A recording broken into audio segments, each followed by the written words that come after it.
Doctor साहब महिलाएँ pregnant हैं, तो ऐसी माताएँ-बहनें चूँकि उन इस पॉल्यूशन का असर तो उस प्रेगनेंसी पर भी जाएगा, क्योंकि ब्लड सर्कुलेट कर रहा है, पूरी बॉडी में कर रहा है, तो आने वाले बच्चे पर भी इसका असर पड़ सकता है। तो ऐसी महिलाओं के लिए आप क्या सजेशन देंगे?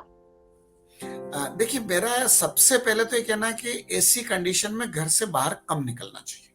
आप डायरेक्ट बाहर के संपर्क में जितना आएँगे, उतना ज़्यादा पॉल्यूशन उनको प्रॉब्लम करेगा। तो इसलिए थोड़ा-सा बाहर कम निकलें, विशेषकर गर्भवती महिलाएँ जो है वो ध्यान रखें, क्योंकि उनमें दोनों का जीवन उनके साथ जुड़ा हुआ है, जो गर्भस्थ शिशु है, उसका पोषण भी उनके ऊपर जुड़ा हुआ है। और वो अगर घर के अंदर हैं, तो घर के अंदर भी वो ख़ास तौर से जो मैंने उपाय बताया था कि जिसके द्वारा ऑक्सीजन, ऐसे प्लांट हैं जो इंडोर प्लांट हैं, जिसके कारण घर पे जो है वो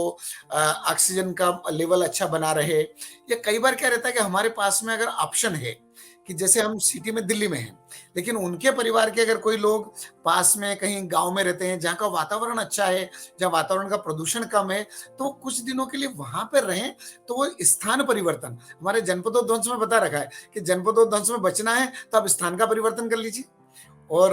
कोरोना में हम कहते थे कि जहाँ पे इन्फेक्शन ज़्यादा है, उस स्थान के बजाय आप दूसरी जगह अगर रहेंगे तो थोड़ा-सा आपको इन्फेक्शन के चांस कम रहेंगे, पॉज़िटिव जी, होने के बिल्कुल चांस कम बेहतर है, रहेंगे। लेकिन डॉक्टर साहब हर किसी के लिए संभव नहीं हो पाता है, आप तो जानते हैं, ऐसी हर कंडीशन में किसी के लिए संभव नहीं है।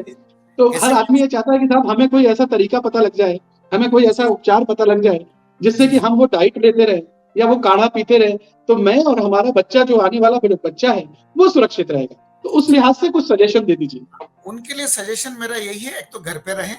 दूसरा-सा वो गुनगुना पानी पीते रहें और उसके साथ में भी अगर चाहें तो वो अणु तेल का नस्य उनके लिए बिल्कुल ठीक है, इसका प्रयोग वो कर सकते हैं। तो कहने का अभिप्राय गर्म पानी से उनको गले वाली दिक्कत नहीं होगी, नस से साँस के द्वारा जो उनके अंदर जो पार्टिकल्स जाना है वो उससे रुक जाएँगे और मेडिसिन उनको कोई भी, क्योंकि क्या है कि प्रेगनेंसी कौन से मंथ की चल रही है, दूसरा, तीसरा, चौथा कौन-सा मंथ है, तो उस मान से चिकित्सक के परामर्श से मेडिसिन का प्रयोग करना है, क्योंकि उनको ये जो गरम वाली मेडिसिन है, उनका प्रयोग नहीं करना है। तो इसलिए चिकित्सक के मिलने के बाद में ही औषधि का प्रयोग करें, पर सामान्य गुनगुना पानी और साथ में शहद का प्रयोग कर सकते हैं, अणु तेल का नस्य ले सकते हैं और मास्क का प्रयोग कर सकते हैं। घर पे वो रह सकते हैं और शुद्ध वातावरण में रहें, अच्छी डाइट लें, प्रॉपर जो है विटामिन्स वगैरह जिसमें सब है, फैट है, मिनरल्स है, कार्बोहाइड्रेट है, जो-जो चीज़ें उनके पोषण के लिए आवश्यक है, उन सब चीज़ों का अगर वो ध्यान रखेंगे, वो भी बिल्कुल स्वस्थ रहेंगे और उनका शिशु भी स्वस्थ रहेगा।